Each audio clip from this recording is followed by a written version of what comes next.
আন্তর্জাতিক নারী দিবসে নারী সুরক্ষার দাবিতে নাগরিক সভা হলো। সেই সভায় উঠল আরজি করে নির্যাতিতা নিহত তরুণী তথা জুনিয়র চিকিৎসকের বিচারের দাবি।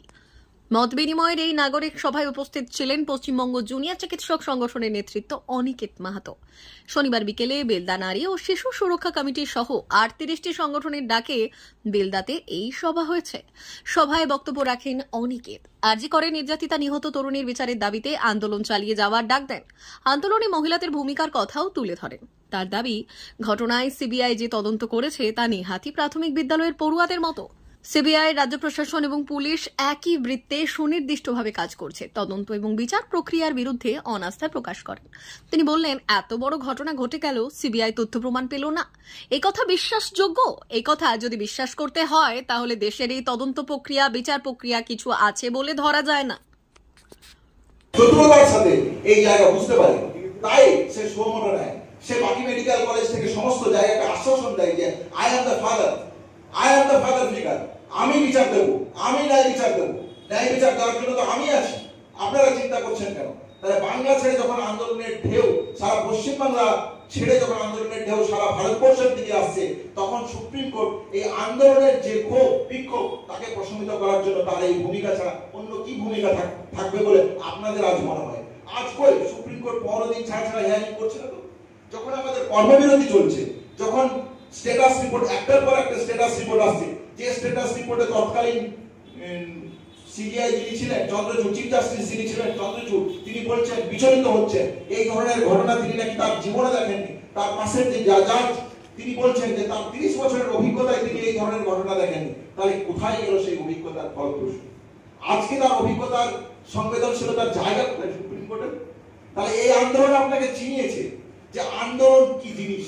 তাহলে একজন চিকিৎসক হিসেবে আমরা যখন এই ঘটনাগুলো প্রত্যক্ষ করছি, আমরা কি চেয়েছিলাম? আমরা কারো উপর ভরসা করতে চাইনি। আমরা জানতাম যে কলকাতা পুলিশ হয়তো বিচার দেবে না, যা ভূমিকা কলকাতা পুলিশের। সিবিআই এর উপর ভরসা, ন্যূনতম ভরসা যেটুকু জায়গা আপনাদের 14ই আগস্ট ছিল, আমারও ছিল। সুপ্রিম কোর্টের উপর যেটুকু আস্থা আপনাদের ছিল, আমারও ছিল। কিন্তু আজকে সেই আস্থা অনাস্থার জায়গায় কোথাও একটা বড় ফাটল দেখা যাচ্ছে। কেন এই ফাটল? তাহলে আমরা এই আন্দোলনকে কিভাবে চেয়েছিলাম?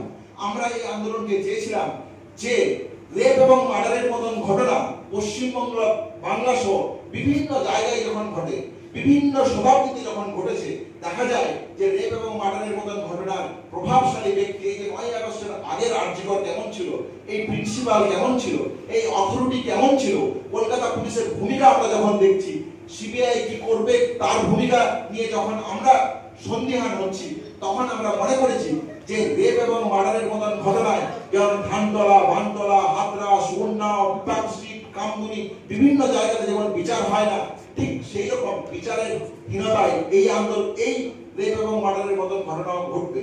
তাহলে আমরা চেয়েছি কি?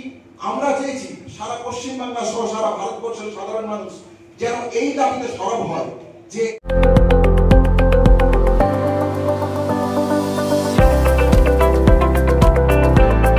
জিও বিপি নিয়ে এলো দারুণ সুখবর। কম দামে ডিজেল ও পেট্রোল ভরুন আর সাধারণ ডিজেল ও পেট্রোলের থেকে অতিরিক্ত মাইলেজ পান। জিও বিপি নিয়ে এলো দুর্দান্ত সুযোগ। জিও বিপি থেকে আপনার গাড়িতে ডিজেল ও পেট্রোল ভরুন আর পেয়ে যান 4.3% অতিরিক্ত মাইলেজ। শুধু তাই নয়, অন্যান্য তেলের থেকে জিও বিপি তেল নিলে পাচ্ছেন আকর্ষণীয় উপহার। ডাবল লাভ পেতে চলে আসুন আমাদের জিও বিপিতে। আপনার শহরেও পাবেন এই সুবিধে। আমাদের ঠিকানা Belda fuel service station, dealer Reliance BP mobility limited, Jadabchak, Belda, পশ্চিম মেদিনীপুর। গাড়িতে ডিজেল ও পেট্রোল ভরুন, সঙ্গে সঙ্গে পেয়ে যান ডবল অফার। অফার পেতে চলে আসুন আমাদের ফুয়েল স্টেশনে। প্রোপাইটার যুগল কিশোর দাস। যোগাযোগ নম্বর 7585809968।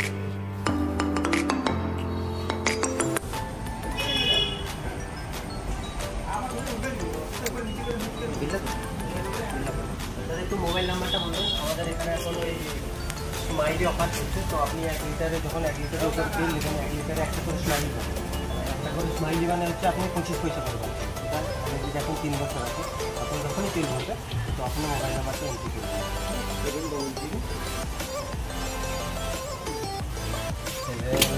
এবার